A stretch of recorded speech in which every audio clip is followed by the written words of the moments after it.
श्री परमात्मने नमः।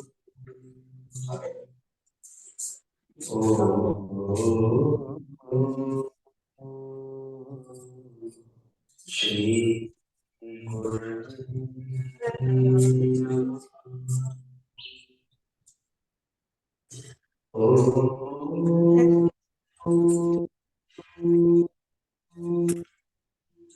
श्री गणेशाय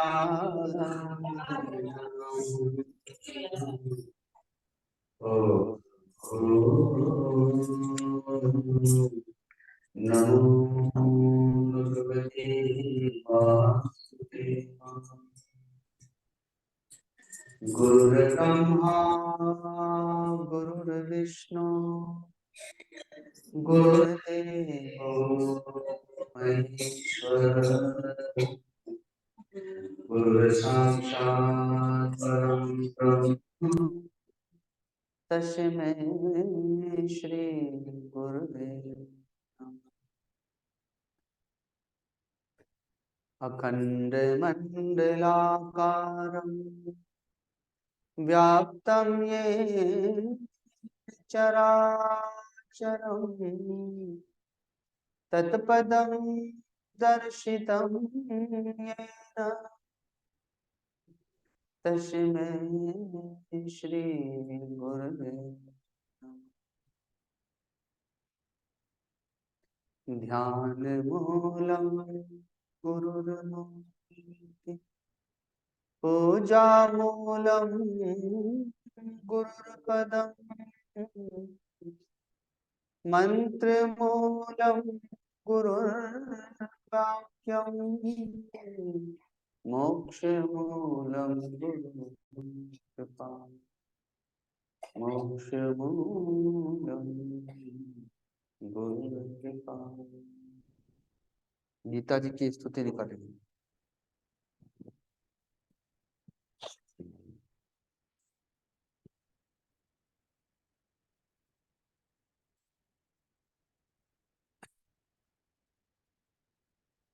गीता हृदय भगवान का सब ज्ञान का शुभ सार ऐसे शुद्ध गीता ज्ञान से चल रहा संसार। गीता परम विद्या सनातन सर्वशास्त्र प्रधान पर ब्रह्म रूपी मोक्षकारी नित्य गीता।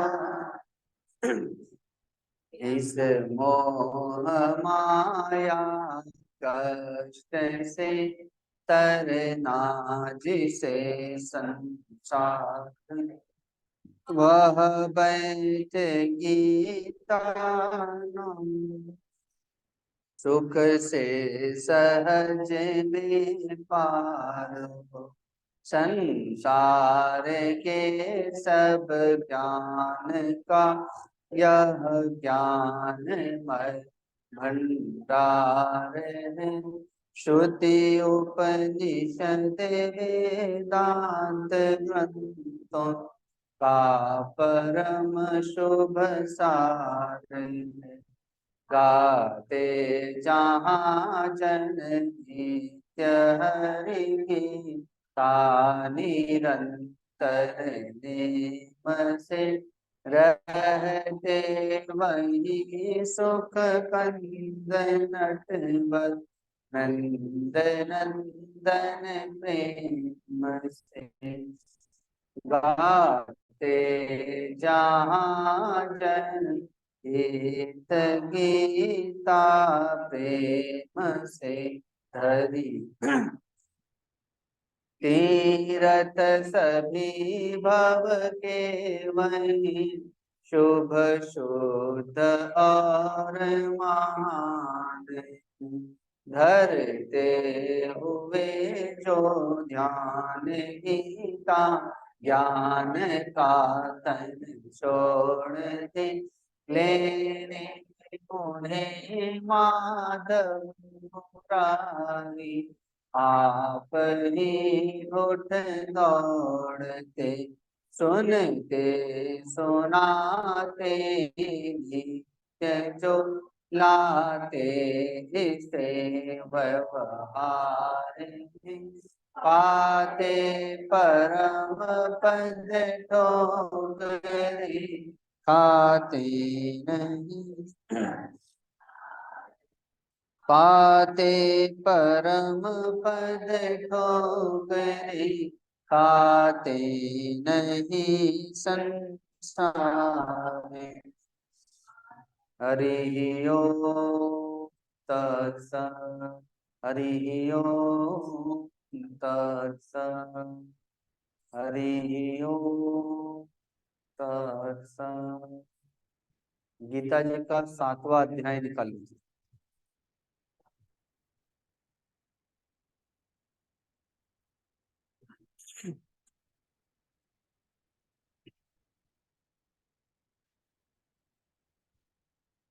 गीता जी का 7वां अध्याय निकाल लीजिए।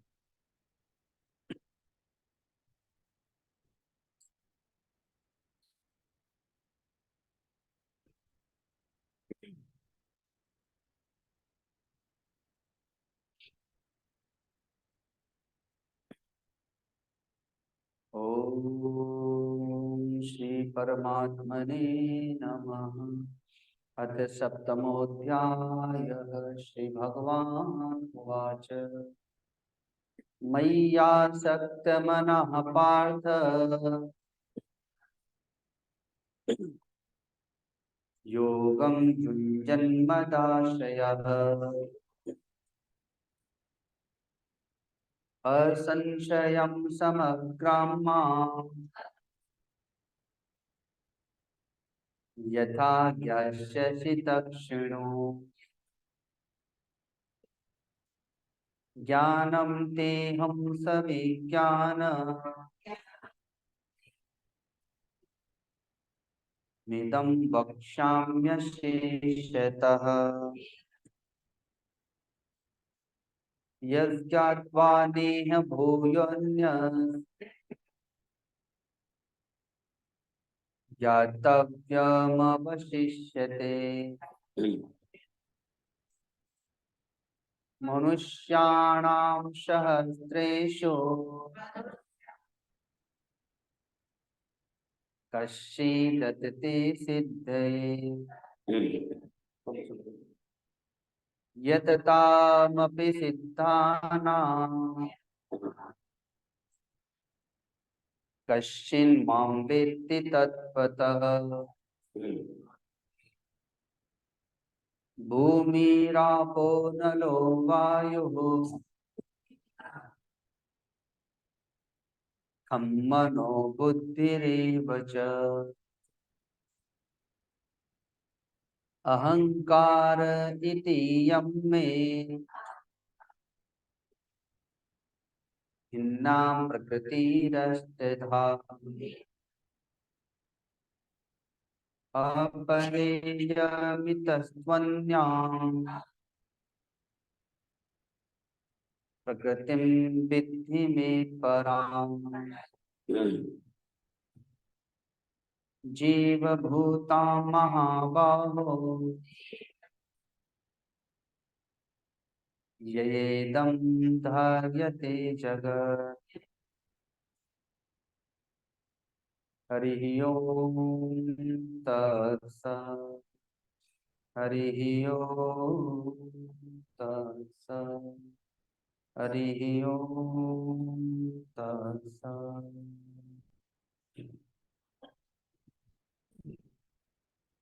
जिस प्रकार देवताओं और असुरों ने मिलकर के समुद्र का मंथन किया, क्योंकि उन्हें अमृत तत्व प्राप्त करना था।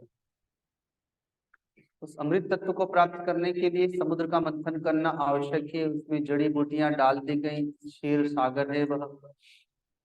अकेले देवताओं में सामर्थ्य नहीं है कि वे मंथन कर सके, और न ही अकेले असुरों में सामर्थ्य है कि वे मंथन कर सके।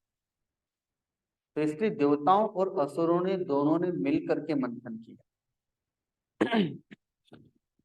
अब ये बात अलग है कि मंथन में चले थे अमृत प्राप्त करने, लेकिन सबसे पहले विष प्रकट हो गया।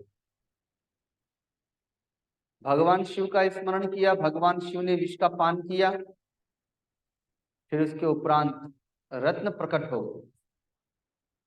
कामधेनु, गोमाता, श्यामंतक मणि, कल्प वृक्ष, चारंग धनुष, चंद्रमा, लक्ष्मी जी, ये एक के बाद एक ऐरावत हाथी, उच्चेश्रवा नामक घोड़ा, दिव्य अप्सराएं, वारुणी नामक शराब, ये एक एक करके रत्न प्रकट होने लगे, जो देवताओं और असुरों ने आपस में मिलकर के बांट लिया, और सबसे अंत में अमृत प्रकट हुआ। उस अमृत को तो भगवान की कृपा से देवताओं ने ही पान किया, असुर लोग उसका पान नहीं कर पाए। भगवान ने असुरों को तो शराब पिला दी और देवताओं को अमृत पिला दिया। वैसे ही महाभारत युद्ध के मैदान में एक तरफ कौरव पक्ष है, दूसरी तरफ पांडव पक्ष है। मानो देवों और असुरों का युद्ध होने वाला, संग्राम होने वाला। जिस प्रकार से भगवान देवताओं के पक्ष से आ करके देवताओं को अमृत पिला दिए, असुरों को शराब पिला दिए, वैसे ही यहाँ पर भी भगवान देवताओं के अर्थात पांडवों के पक्ष में, जो देव प्रकृति वाले और उन पांडवों में भी महात्मा अर्जुन के रथ पर विराजमान है, मंथन प्रारंभ होता है। तो यहाँ पर जो मंथन है वो युद्ध के पहले ही प्रारंभ हो गया, और वो मंथन मन में चल रहा है। महात्मा अर्जुन के मन में स्वजनों को देखकर मोह प्रकट हो गया। भले वे स्वजन अधर्मी है, अधर्म के पक्ष में है, पापाचारियों के पक्ष में है, लेकिन फिर भी वे स्वजन हैं, इसलिए उनके मन में मोह प्रकट हो गए, और मोह के कारण से शोक संताप प्रकट हो गए। अर्थात मन में मंथन प्रारंभ हो गया। तो जैसे समुद्र मंथन में सर्वप्रथम विष प्रकट हुआ, वैसे ही इस समुद्र मंथन में अर्थात इस मन के मंथन में सर्वप्रथम शोक संताप प्रकट हुआ, सर्वप्रथम विषाद प्रकट हुआ। इसलिए गीता जी के प्रथम अध्याय का नाम है अर्जुन विषाद योग। वहां विष था, यहाँ पर विषाद है, विषाद प्रकट हुआ। बाद में रख लीजिएगा, कोई बात नहीं, बाद में रख लीजिए। विषाद प्रकट हुआ, शोक संताप प्रकट हुआ। वहां पर भगवान शिव ने प्रकट होकर के विष का पान किया। यहाँ पर भगवान श्री कृष्ण ही अर्थात सद्गुरु ही ब्रह्मा है, सद्गुरु ही विष्णु है, और सद्गुरु ही शिव है। जब वे भक्त के विष को, विषाद को पी जाते हैं सद्गुरु, उस समय भगवान शिव बन जाते हैं। जब सत्संग के माध्यम से आप लोगों के हृदय में भक्ति ज्ञान वैराग्य का बीज बोते हैं, उस समय वो ब्रह्मा बन जाते हैं, क्योंकि ब्रह्मा सृजन करता है, भगवान शिव संहार करता है। और जब आपका आध्यात्मिक पालन पोषण करते हैं, आपके भावनाओं को व्यापक करते हैं, तो वही भगवान विष्णु बन जाते हैं। भगवान श्री कृष्ण महात्मा अर्जुन के उस विषाद को पी गए। जैसे भगवान शिव ने विष को पी लिया, वैसे ही वे विषाद को पी गए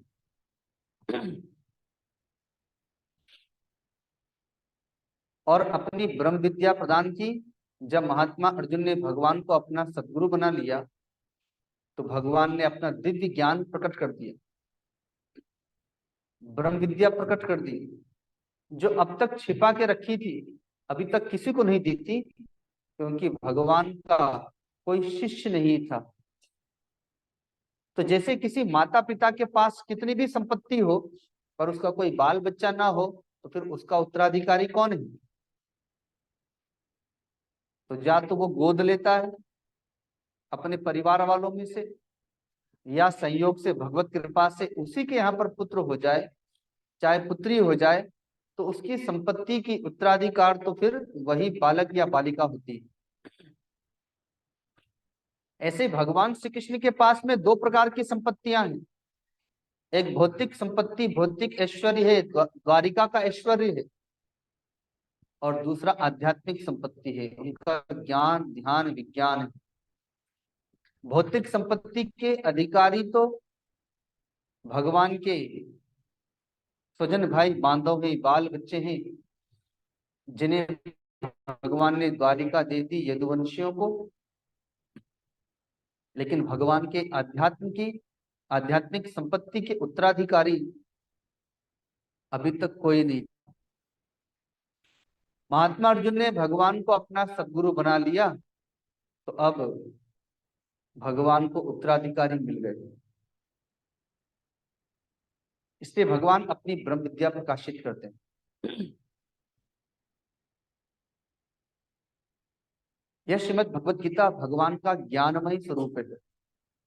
भगवान श्री कृष्ण का सगुण स्वरूप मंदिर में, मूर्तियों में हम सभी पूजा उपासना करते हैं, बांके बिहारी के दर्शन करने जाते हैं, द्वारिका में दर्शन करने जाते हैं, जगन्नाथपुरी में दर्शन करने के लिए जाते हैं।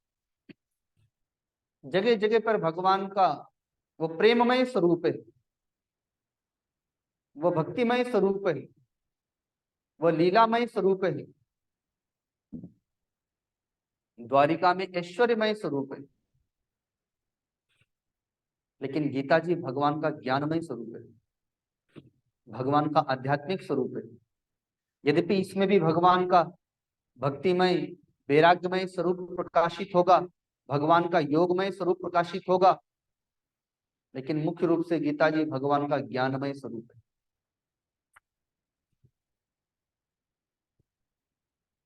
आजकल तो मोबाइल चल गए, पहले जब मोबाइल नहीं होते थे तो रिश्तेदारों को कुछ सूचना देना होती थी तो पत्र लिखते थे, जिसको चिट्ठी भी कहते हैं। साल में कुछ चिट्ठियां परिवार में आ जाती थी, उसमें संदेशा होता था, और जो जितना प्रिय है हमारा, उसकी चिट्ठी आने पर पूरे परिवार में खुशी की लहर फैल जाती थी कि आज तो हमारे परम प्रिय का संदेशा आया है।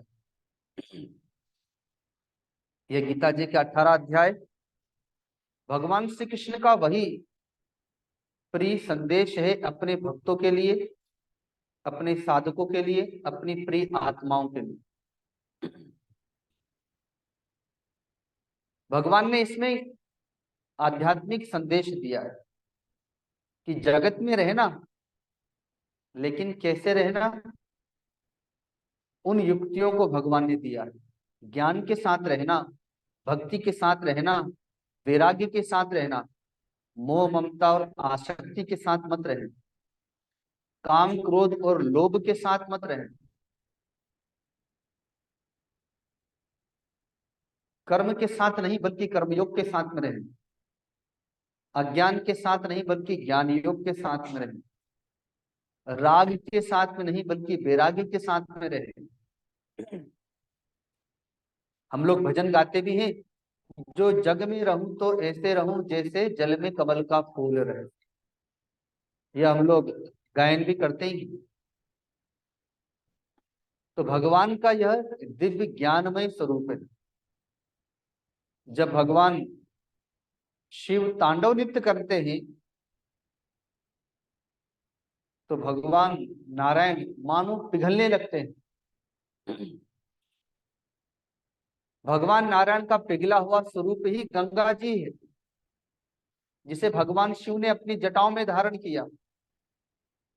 वैसे ही महात्मा अर्जुन के विषाद में, शोक संताप में भगवान पिघलने लगे। भगवान ज्ञानमय रूप में पिघलने लगे, भक्तिमय रूप में पिघलने लगे, वैराग्यमय स्वरूप में पिघलने लगे, और वही पिघला हुआ स्वरूप भगवान का ये गीता जी है, ये श्रीमद् भगवत गीता है। गंगा जी में हम स्नान करते हैं, गंगा जी में जलपान करते हैं, गंगा जल को छिड़क लेते हैं, वह पाप नाशिनी है, वो शोक संताप हारिणी है, वो मुक्ति पिदायिनी है। तो वैसे ही यह श्रीमद् भगवत गीता रूपी गंगा जी, ये भक्ति ज्ञान ध्यान विज्ञान प्रदानी है। और जल स्नानम दिने दिने, जिस प्रकार से दिन प्रतिदिन स्नान करते हैं तो शरीर को साफ सुथरा करते हैं, शरीर की शुद्धि होती है, वैसे ही जब रोज रोज गीता जी का पाठ करते हैं तो हमारा अंतःकरण पवित्र होता है, हमारे जन्म जन्मों के पाप धुलने लगते हैं, मैल साफ होने लगता है। ब्रह्मर्षि व्यास जी ने श्रीमद् भगवत गीता के अंतिम अध्याय 18 अध्याय के अंतिम चरण में कहा है कि जो पढ़ा लिखा नहीं भी हो, यदि किसी और के द्वारा गीता जी का पाठ श्रवण भी कर लेता है, उसे भी स्वर्ग लोक की प्राप्ति होती, उसकी भी सदगति हो जाती। जो तो पढ़ा लिखा है, गीता जी का पाठ करता है, उसके द्वारा मैं ज्ञान यज्ञ से पूजित होता हूँ। एक द्रव्य यज्ञ होता है जिसमें आहुतियां दी जाती है देवताओं के निमित्त, लेकिन ये ज्ञान यज्ञ है, मैं ज्ञान यज्ञ के द्वारा पूजित होता हूँ। उसके द्वारा जो गीता जी का प्रचार प्रसार करता है, अर्थात गीता जी के माध्यम से मेरी भक्ति ज्ञान ध्यान विज्ञान का प्रचार प्रसार करता है, उसके समान इस संसार में मेरा प्रिय दूसरा कोई नहीं, क्योंकि वह मेरे ज्ञान का प्रचार करता है, अर्थात मेरे ज्ञानमय स्वरूप को प्रकाशित करता है, मेरे भक्तिमय स्वरूप को प्रकाशित करता है, मेरे वैराग्यमय स्वरूप को प्रकाशित करता है। इसलिए इस धरती में उसके समान मेरा प्रिय दूसरा कोई भी नहीं, इतना प्रिय है भगवान को। भगवान ने चौथे अध्याय में कहा भी, इस ब्रह्म विद्या को मैंने भगवान सूर्य को प्रकाशित किया था, भगवान सूर्य को दिया था जब वे मेरी शरण में आए थे।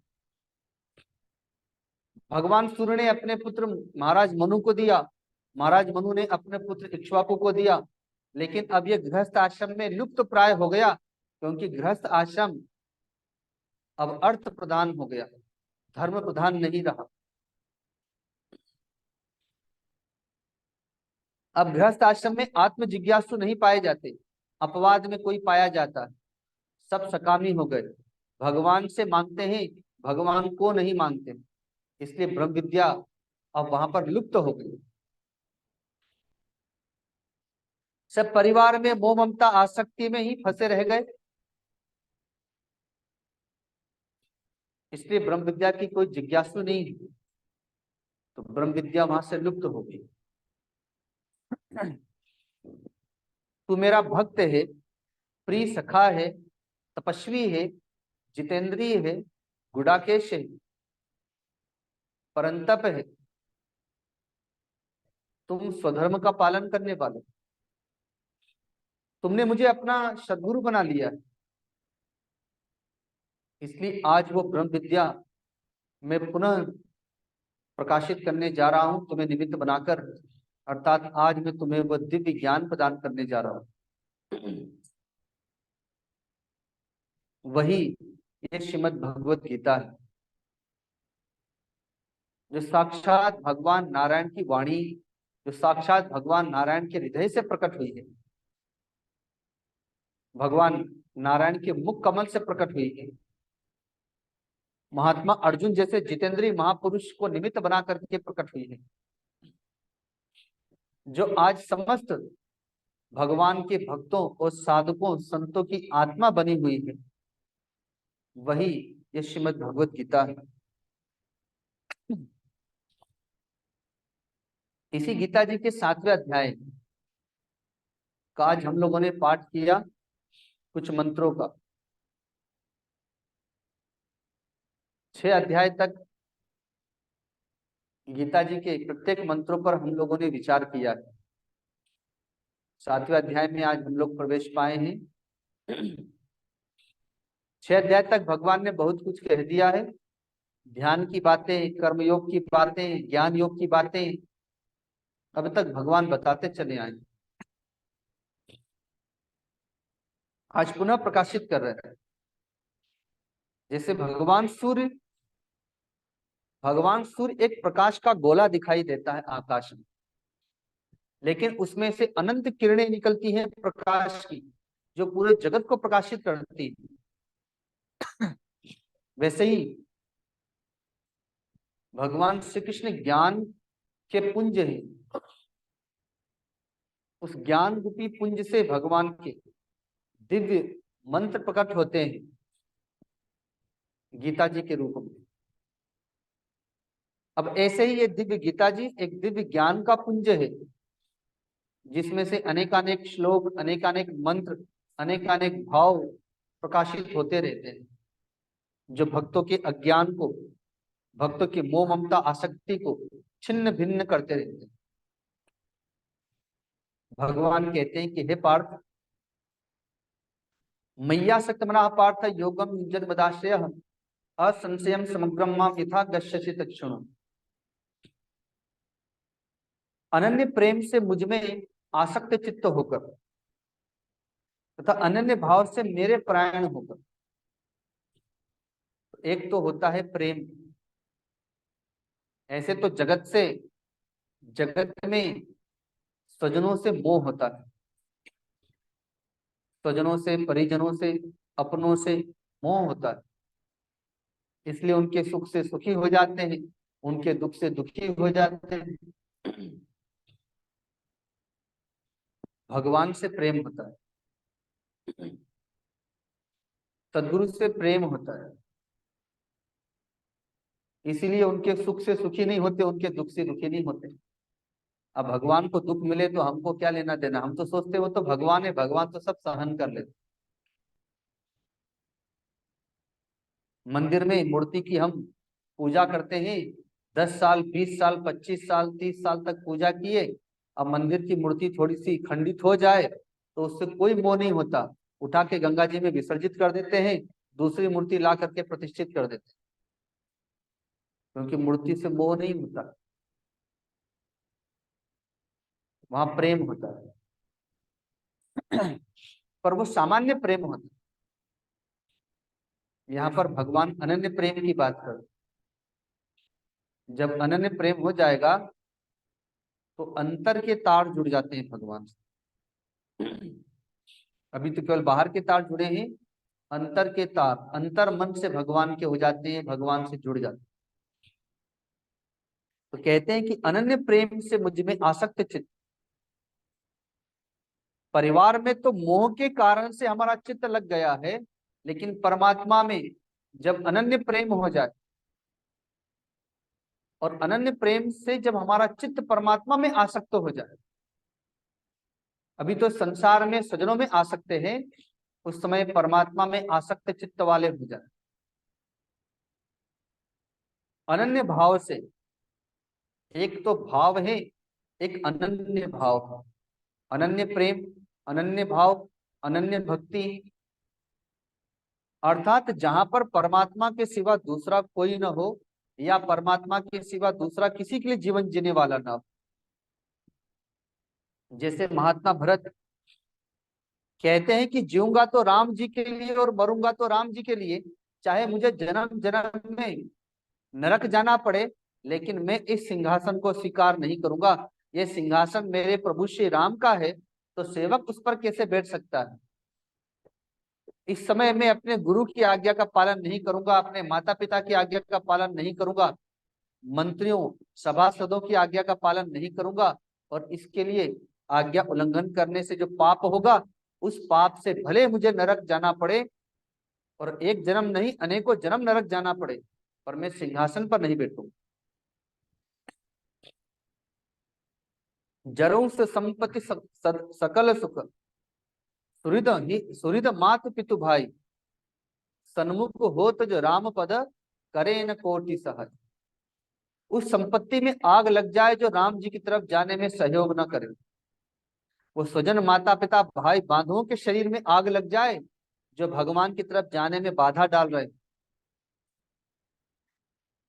वे सारे के सारे स्वजन भाई बांधो, यहाँ तक कि हमारा शरीर में भी आग लग जाए, जो भगवान की तरफ जाने में बाधा बन रहा,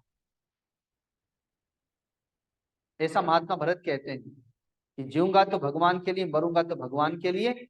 इसे अनन्य भक्ति कहते हैं, अनन्य प्रेम कहते हैं, और आसक्त चित्त वाले, जो परमात्मा में ही आसक्त चित्त वाले। तो भगवान कहते हैं कि हे पार्थ, अनन्य प्रेम से मुझ में आसक्त चित्त वाले, अनन्य भाव से मेरे परायण होकर योग में लगा हुआ, अर्थात जब अनन्य प्रेम हो जाए परमात्मा से, अनन्य भाव के साथ में भगवान के परायण हो जाएं, उनमें आसक्त चित्त वाले हो जाएं, और अब भगवान की प्राप्ति के लिए योग करें, चाहे वो ध्यान योग हो, चाहे वो जप योग हो, चाहे भक्ति योग हो, चाहे कर्म योग हो। तो जिस योग में लगा हुआ, तो जिस प्रकार मुझे जानेगा, तो किस प्रकार से जानेगा, तो कहते हैं संपूर्ण विभूतियों से युक्त, अर्थात भगवान अनंत विभूतियों वाले हैं। इस बात को भगवान गीता जी के 10वें अध्याय में बताएं। भगवान की कई विभूतियां हैं, अर्थात भगवान कई स्वरूप वाले हैं। तो कहते हैं कि तू अनंत विभूतियों से युक्त और बल से युक्त जानेगा। संसार में जितने भी बलवान पुरुष हैं, परमात्मा के बल का अंश मात्र भी उनके पास में नहीं। तो सृष्टि का सारा बल इकट्ठा कर लिया जाए, तो वह बल भी परमात्मा के बल के सामने अंश मात्र ही होगा। इतने बलवान है भगवान। इसीलिए भक्तों ने गाया है, सुनेरी मैंने निर्बल के बलराम, कि हे प्रभु हम तो निर्बल हैं, लेकिन आप बलवान हैं। तो हमें सामर्थ्य नहीं है कि हम अपने बल से माया पर विजय प्राप्त कर सकें, लेकिन आपके बल का भरोसा है। कि द्रुपद सुता निर्बल भई तादिन, वसन रूप भय राम, और दुशासन की भुजा थकित भई, वसन रूप भय राम। तो माँ द्रौपदी जब निर्बल हो गई, तो उनके बल आप बन गए। जब गजराज निर्बल हो गया, उनके बल आप बन गए। तो वैसे ही भगवान कहते हैं, जो अनंत विभूतियों से युक्त और अनंत सामर्थ्य वाला, अनंत बलवान मुझे जानेगा, ऐश्वर्य से युक्त जानेगा। संसार में जिसके पास जितनी भी संपत्ति है, जितना भी ऐश्वर्य है, उससे ज्यादा ऐश्वर्य तो देवराज इंद्र के पास है।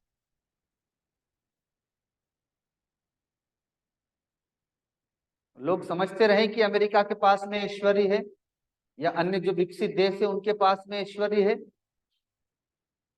उनसे ज्यादा ऐश्वर्य तो रावण के पास में था, सोने की लंका में रहता था। ये ईंट पत्थर के मकान नहीं होते थे वहां पर लंका में। और केवल राक्षस राज रावण का महल ही नहीं, वहां पे रहने वाले जितने भी राक्षस थे, उन सबका महल सोने का बना हुआ था। लेकिन उससे भी ज्यादा ऐश्वर्य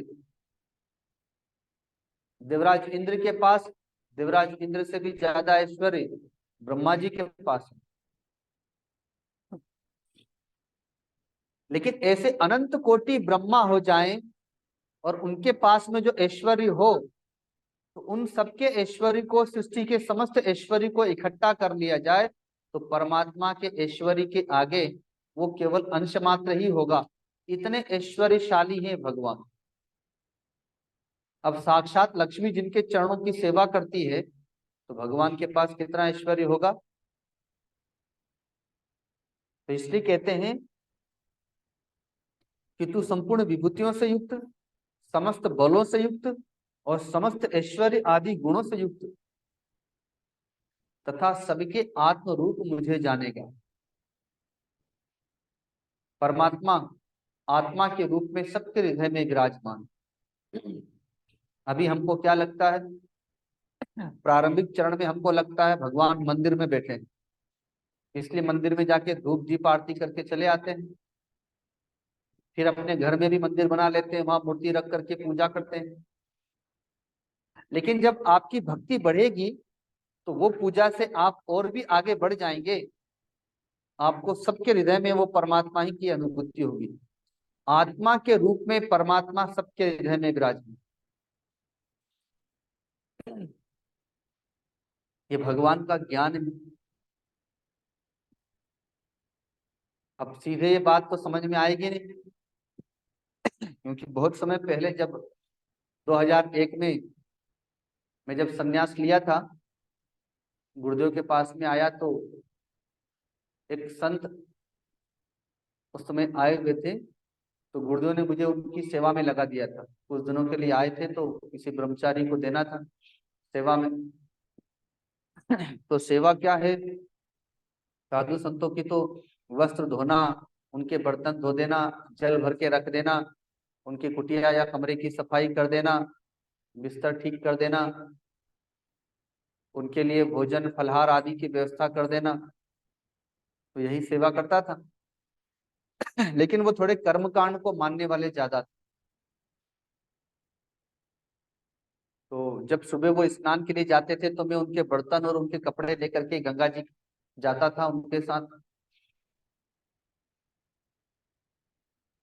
उनके जो बर्तन होते थे, तो उन बर्तनों को मैंने गंगा जी से रेत निकाला और साफ करके जैसे ही रखा, तो उन्होंने कहा कि अरे इसको फिर से मांजो।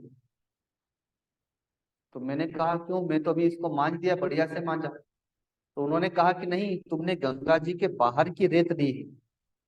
यहाँ तो लोग आते जाते हैं ना, पैदल चलते हैं, इसलिए गंगा जी के भीतर की रेत लो।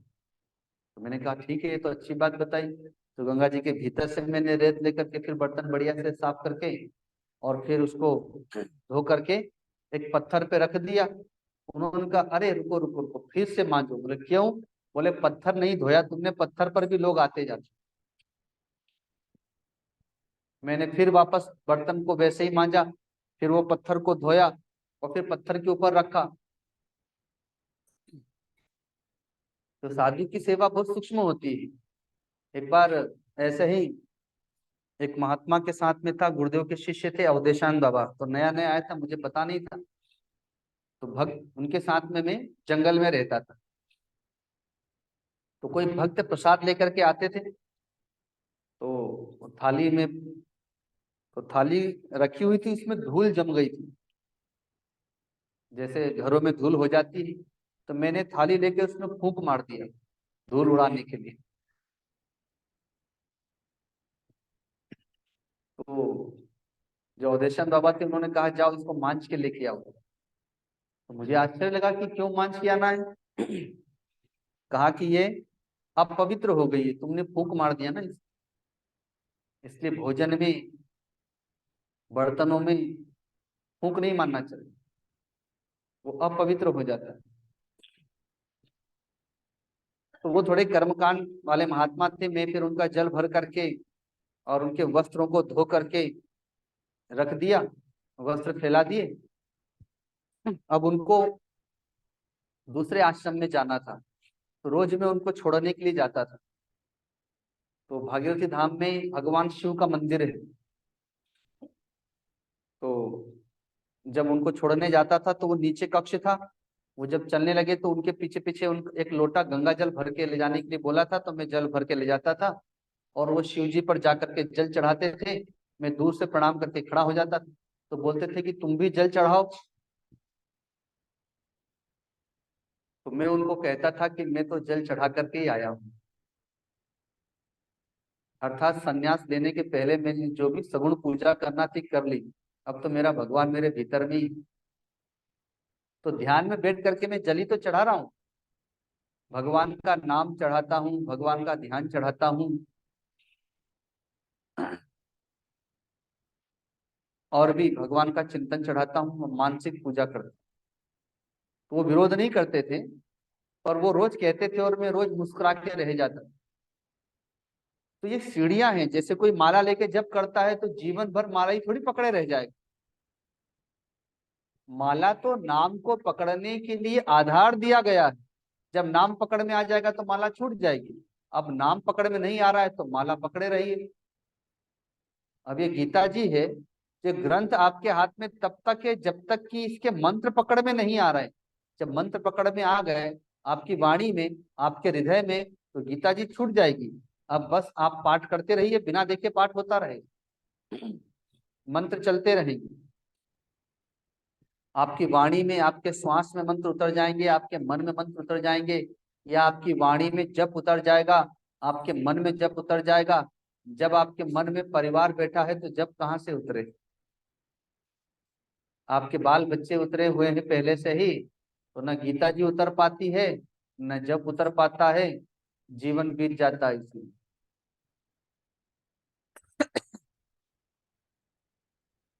तो वैसे ही भगवान कहते हैं कि सबके आत्म रूप मुझे जानेगा।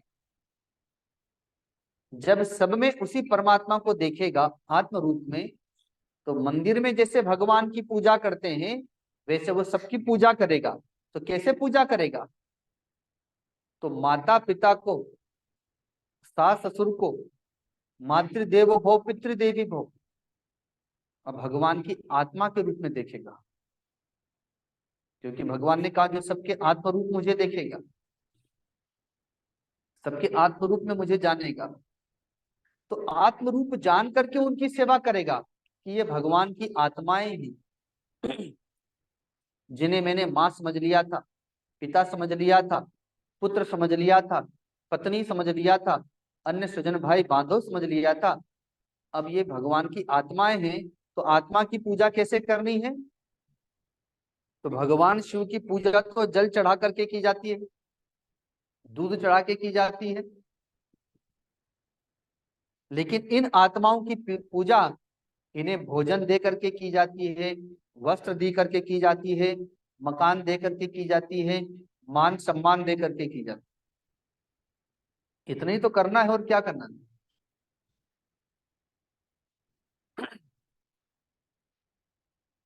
तो भगवान कहते हैं कि जब अनन्य भाव, अनन्य चिंतन, अनन्य प्रेम के साथ मेरे परायण होकर के तो संपूर्ण विभूति, बल, ऐश्वर्य आदि गुणों से युक्त और सबके आत्म रूप मुझे जानेगा,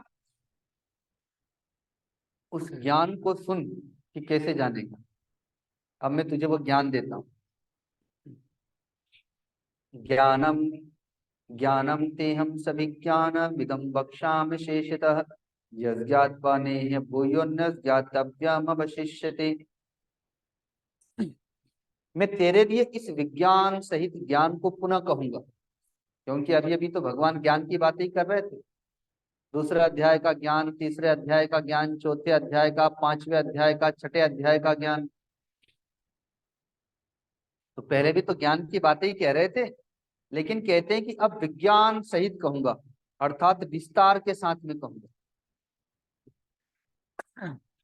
अभी तक संक्षेप में कहा होगा, लेकिन अब विस्तार के साथ कहूंगा, क्योंकि तुम्हें समझ में नहीं आया। जैसे समझ में नहीं आया तो फिर और अच्छे से समझाना पड़ेगा, विस्तार के साथ समझाना पड़ेगा।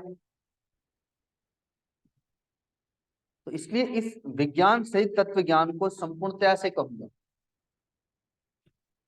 जिसको जानकर संसार में फिर दूसरा कुछ जानने योग्य शेष नहीं रहेगा। श्रीमद् भागवत महापुराण में आया है, देवर्षि नारद जी सनकादिकों के पास में गए। वे उनके बड़े भ्राता हैं चारों। नारद जी को बड़ी अशांति है, बड़ी बेचैनी है, बड़े व्याकुल हैं। सनकादिकों ने पूछा कि क्या बात है, आप इतने व्याकुल हैं, अशांत हैं, बेचैन हैं?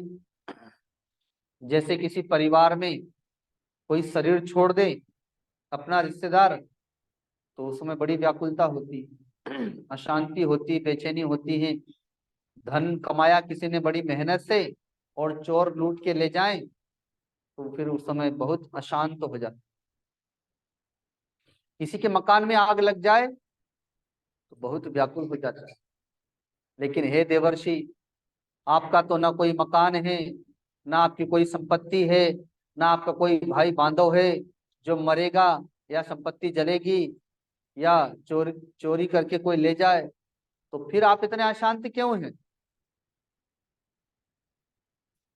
नारद जी ने कहा कि मेरे पास सब कुछ है लेकिन भगवान का ज्ञान नहीं है, आत्मा का परमात्मा का ज्ञान नहीं है।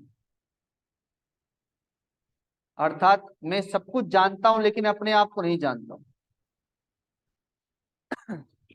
जितने वेद शास्त्र पुराण हैं मैं सब जानता हूं। नृत्य विद्या, संगीत विद्या, गायन विद्या, योग विद्या, अस्त्र विद्या, शस्त्र विद्या, शास्त्र विद्या और भी जितनी भी कलाएं हैं विद्याएं मैं सब जानता हूँ। 64 कलाओं का ज्ञाता हूँ। लेकिन अपने आप को नहीं जानता हूँ। मैं कौन हूँ, कहाँ से आया, क्यों आया। तो सनकादिकों ने कहा कि फिर तो आपका सब कुछ जानना बेकार हो गया, जब आप अपने आप को ही नहीं जानते तो दूसरे को जान के क्या करिएगा? उससे तो आपको कोई लाभ नहीं होगा। अपने आप को जानिए, आप कौन हैं। ईश्वर अंश जीव अविनाशी चेतन अमल सहज सुख राशि, सो माया बस भयो गुसाई बंध्यो कीर मरकट की नाई। आप उस परमात्मा के अंश हैं, आप अविनाशी अंश हैं, आप अविनाशी आत्मा हैं। ये शरीर आप नहीं है, लेकिन अपने आप को शरीर मान बैठे हैं। भयो माया बस जीव गुसाई, माया के वश में हो गया। बंध्यो कीर मरकट की नाई, आप इस माया में बंध गए। भगवान उसी ज्ञान को प्रकाशित कर रहे हैं। आप उस परमात्मा के अंश हैं, अविनाशी आत्मा हैं, अपने आप को नहीं जानते हैं और सब कुछ जानते हैं तो जानना सब आपका बेकार है, क्योंकि आप अपने आप को ही नहीं जानते। तो आपका जाना ना जानना सब बराबर है। तो कोई चाहे खूब बड़ा ज्ञाता हो, विद्वान हो, हर प्रकार से ऐश्वर्यवान हो, धन संपत्ति वाला, पद प्रतिष्ठा वाला, सब कुछ हो, लेकिन अपने आप को नहीं जानता तो कुछ भी, सब कुछ बेकार है उसका। और एक बहुत गरीब है, उसके पास कुछ भी नहीं है और वो भी अपने आप को नहीं जानता, तो उन दोनों में कोई अंतर नहीं।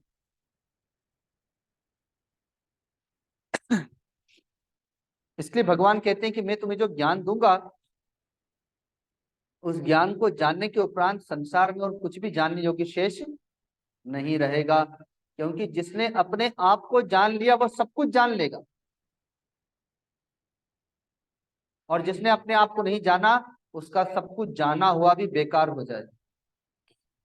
इसलिए अपने आप को जानिए, पहचानिए, आप कौन हैं, कहाँ से आए हैं, क्यों आए हैं और कहाँ जाएंगे, क्या करने आए हैं और क्या कर रहे हैं।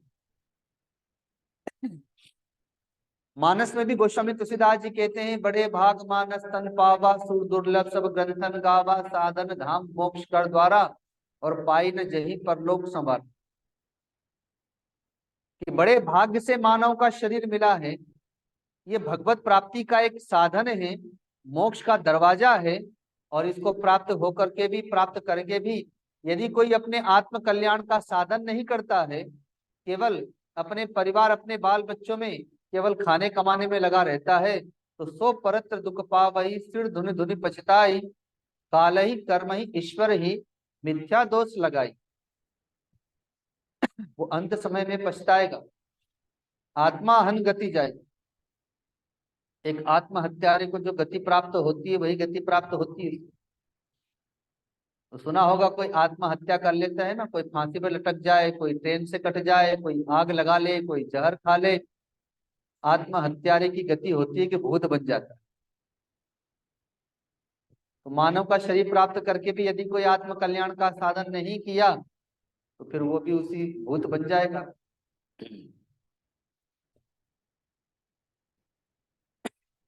और वैसे भी आजकल तो भूत प्रेत कम दिखाई देते हैं लोगों को, इसलिए कि उन्होंने जन्म ले लिया धरती पर।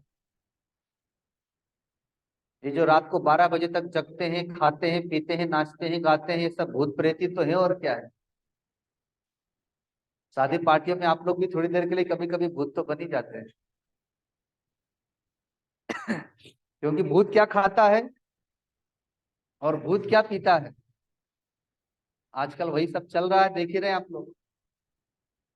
वैसे ही खाता है, वैसे ही पीता है, वैसे ही नाचता है, आजकल भूत प्रेतों का डांस चलने लग गया है। और वैसे ही वेशभूषा भी बना लेते हैं अटपटी। तो इसलिए अब भूत प्रेत नहीं दिखाई देते हैं, क्योंकि दिखाई कहाँ से दे, सब जन्म ले लिए हैं। तो मानस में इसीलिए आया है कि माँ नहीं मातु पिता नहीं देवा साधुन सन करवा वही सेवा जिनके ये आचरण भवानी और ते जानहु निश्चय सब प्राणी। न तो माता पिता को मानते हैं, न साधु संतों को मानते हैं, बल्कि उनसे सेवा करवाते हैं। तो जिनके ये आचरण भवानी ते जानो निश्चय सब प्राणी, ये सब राक्षस हैं, सब भूत प्रेत हैं, जिन्होंने धरती पे जन्म ले लिया है।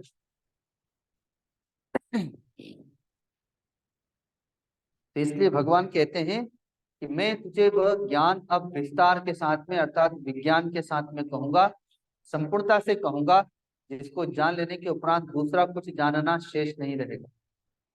अर्थात तुम अपने आप को जान जाओगे।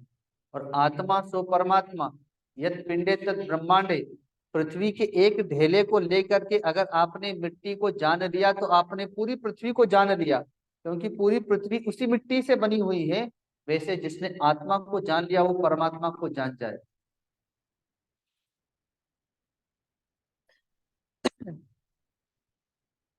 मनुष्याणाम सहस्तेषु कश्चिदति सिद्धये यजतामपि सिद्धानाम कश्चिन माम वेत्ति तत्तत्। लेकिन भगवान कहते हैं कि इसको जानना इतना सरल नहीं। जन्म जन्म मुनि जतन कराही अंत राम कही आवत नाही। न जाने कितने जन्म लग जाते हैं, एक दो जन्मों की बात नहीं। तो कहते हैं हजारों मनुष्यों में कोई एक होता है जो मेरी प्राप्ति के लिए यत्न करता है। बाकी तो सब सकामी है, कल मैंने कहा भी था। निष्कामी तो कोई कोई होता, सब सकामी है, भगवान से माया मांगते हैं, रोटी वस्त्र मकान आदि मांगते। भगवान से भगवान को मानने वाला तो कोई कोई, अब मीरा सभी थोड़ी हो गई। एक हुई तो उसके बाद दूसरी मीरा तो दिखाई नहीं देती। माँ शबरी, एक ही माँ शबरी हुई, उसके बाद तो कोई माँ शबरी दिखाई नहीं देती। गिनती की होती है। वे गोपियां जो भगवान को प्राप्त कर ली, अब तो कोई गोपियां नहीं होती। उनके मार्ग पर चलने वाले हैं अवश्य, अब कोई आज कोई कल कोई परसों कोई बरसों, कब पहुंचेगा। इसलिए भगवान कहते हैं कि हजारों में कोई, हजारों हजारों में कोई एक होता है जो मुझे प्राप्त करना चाहता है। हो सकता है पूरे शेखपुरा में दो चार हुए ऐसे जो भगवान से केवल भगवान को ही चाहता हूँ और कुछ ना चाहता हूँ। लेकिन उसमें भी कहते हैं कि हजारों मनुष्यों में कोई एक मेरी प्राप्ति के लिए यत्न करता है। अब उन यत्न करने वालों में भी हर कोई मेरे पास तक पहुंच नहीं पाता।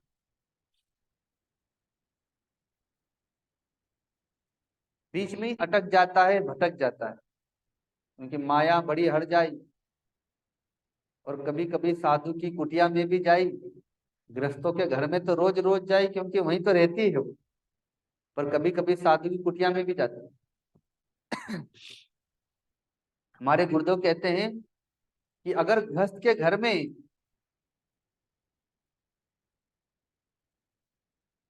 गृहस्थ के घर में अगर ऐश्वर्य नहीं है तो उससे कहीं भूल हुई है, अन्यथा वो तो सेवा किससे करेगा। अतिथि की सेवा, माता पिता की सेवा, संतों की सेवा, गो की सेवा। तो धर्म के लिए उसके पास अर्थ होना चाहिए। और वही कहते हैं कि अगर कुटिया में टीवी,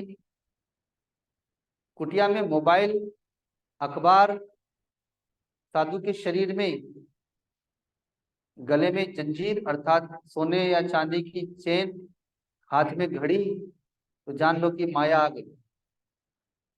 ये माया के बाह्य रूप है।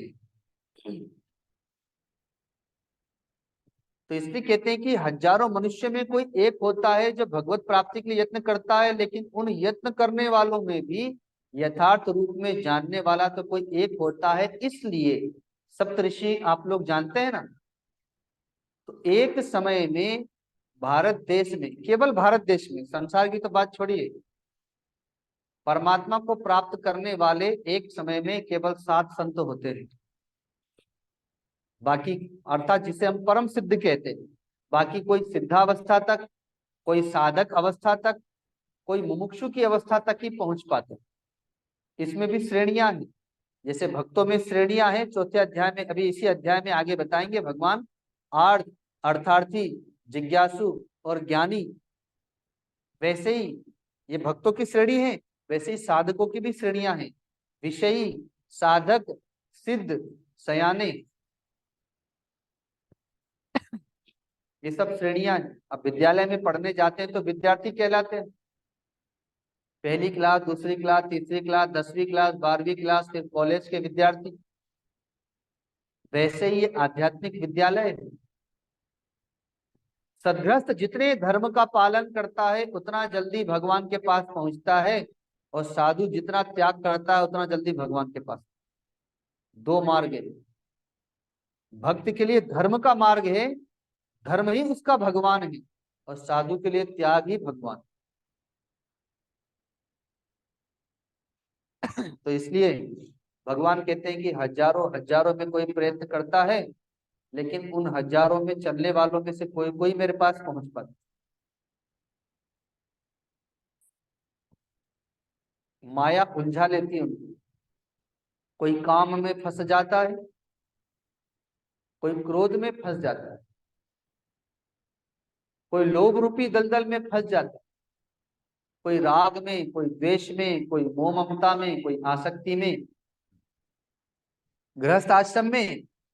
कोई पुत्र में फंस गया, राजा धृतराष्ट्र अपने पुत्र में फंस गए, आचार्य द्रोण अपने पुत्र में फंस गए, पितामह भीष्म अपने पिता में फंस गए, राजा शांतनु में, जो कभी के सिधार चुके हैं स्वर्गलोक में। मां गांधारी अपने पति और पुत्र में फंस गई। सब जानते हैं कि भगवान श्री कृष्ण भगवान है, लेकिन ना पितामह भीष्म समाधान कराते हैं, ना आचार्य द्रोण समाधान कराते हैं, और न राजा धृतराष्ट्र, न मां गांधारी। कर्ण अपने मित्र में फंस गया, दुर्योधन में। दुशासन आदि भाई अपने बड़े भ्राता दुर्योधन में फंस गए, बंध गए। शकुनी वैर का बदला लेने के लिए पितामह भीष्म से वो द्वेष में फंसा हुआ।